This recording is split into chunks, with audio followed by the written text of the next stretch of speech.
Homemade vegetable crackers na napakalutong at napakasirap. At sausawan na sukang napakaanghang na parang pinakurat na ka talaga sa sarap. Gagawin natin guys. Subukan natin to at pakinggan nyo naman ang pagka-crunchy niya guys. O diba?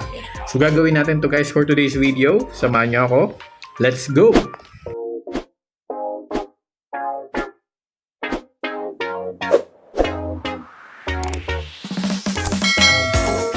Hello guys, so ang first step natin sa paggawa natin nitong veggie crackers ay kumuha tayo ng maliit na carrots and then i-grate na natin.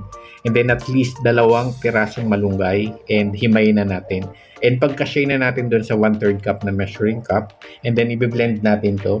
But since hindi na gumagana yung blender kasi kung maalala nyo, hindi na siya gumana nung gumawa ako nung piyaya.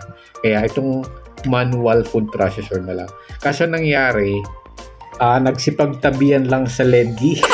Then nagsipagtabihan lang sa gilid yung malunggay. So dapat ma-shred natin to into pieces. And nga pala guys, naglagay din pala ako dito ng 1/2 teaspoon ng garlic powder, 1/2 teaspoon ng chili powder, and then 1/2 teaspoon ng pang flavor natin. Ang ginamit kong pang flavor ay yung beef cubes. And sinubukan ko uli yung ating blender and fortunately gumana na siya. So baka dun sa pagkakasaksa ko lang. Engot lang. So tinransfer ko na lang muna to guys para mas matimplahan. Tsaka hindi rin naman pala kasya dun sa ating food processor kasi lalagyan ko pa to ng 1 cup ng tubig. And then after that, maglalagay tayo ng 1 cup ng rice flour. So isa ito sa mga ways na gagawin ko sa paggawa ng homemade cracker. Pero meron pa akong isa na alam pero gagawin ko yun in time. So ito na lang munang mas mabilis. So dapat ganito talaga, mas maliliit or finer yung pagkaka-shred ng ating moringa nitong ating malunggay. Para naman mas maganda yung presentation niya pagdating na dun sa ating gagawing cracker o veggie cracker. And then after that guys, isasalin ko na siya sa ating bowl. And then, i-ready na natin siya sa pagmo-mold.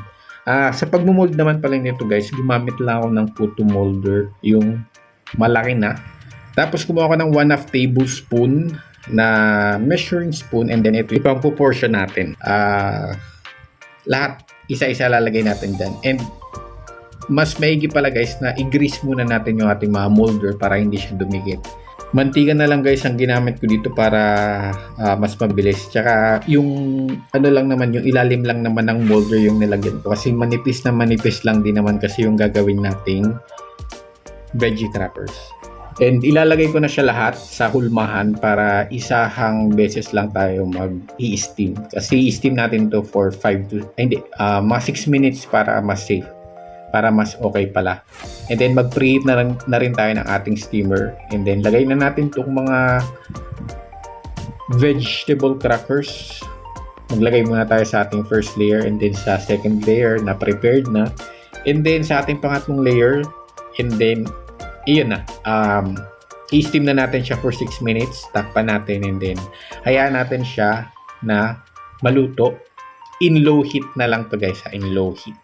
Then after 6 minutes, ito na siya guys. Ito na yung naging itsura niya. Tingnan natin yung ating nasa ilalim na layer. Ayan.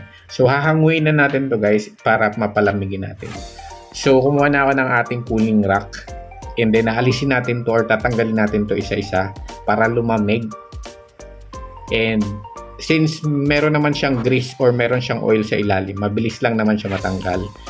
Pero kailangan mo pa rin talaga siyang kunin kasi hindi mo siya basta-basta matatanggal pag tinaktak mo siya. Sinubukan ko actually itaktak lang para mas mabilis kaso hindi talaga siya natatanggal. So kailangan pa rin talaga, ayan, tinataktak ko pero hindi siya natatanggal.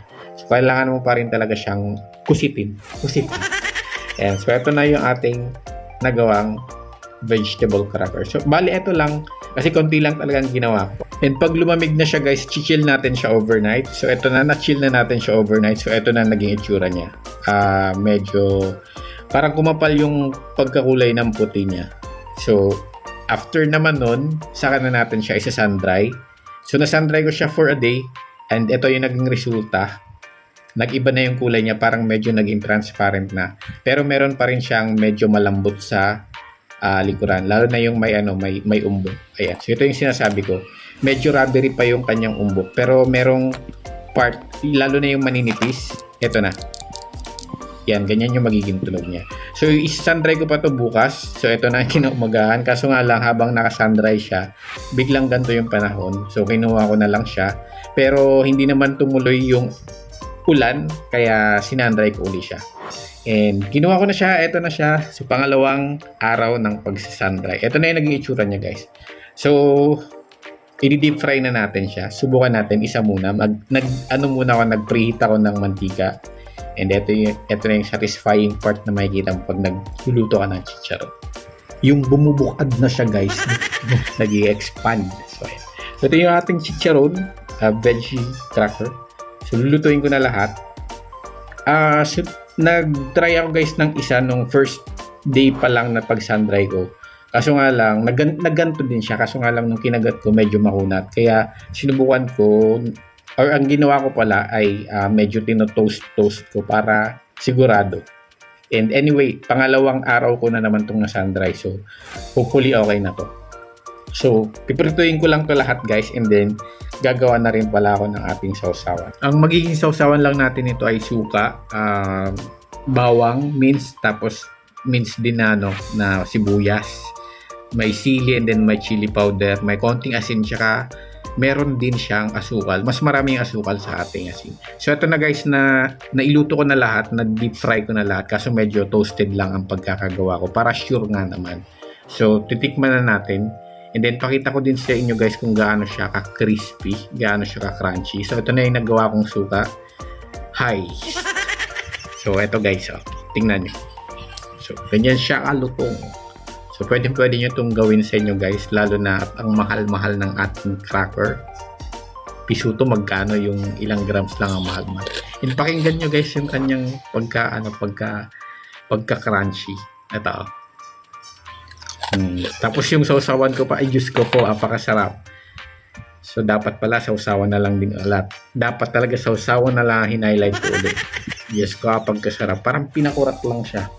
Wait lang, pero gusto ko uling kumagat. I can't resist, guys. Ayan, pakinggan nyo naman yung kanyang crunch. So, ito na yung ating homemade vegetable chicharon. Or vegetable cracker. So, pwede naman kayo, guys, gumawa ng ganito na ibang flavor. Pwede kayo maglagay ng liban sa vegetable. Ibang halimbawa, mga isda o kaya prawns, pwede naman. Mga sugpo or kahit yung maliliit na hipon lang. Tapos pinuin nyo lang. Bahala na kayo. Tulad ng sabi ko, malalaki na kayo. Magdesisyon na kayo sa buhay. Pero I can't resist talaga, guys. Ayun, napakasarap talaga. Susubukan nyo to, guys. Yun lang. Thank you so much for watching. And don't forget to like, share, and subscribe pa rin. Bye-bye!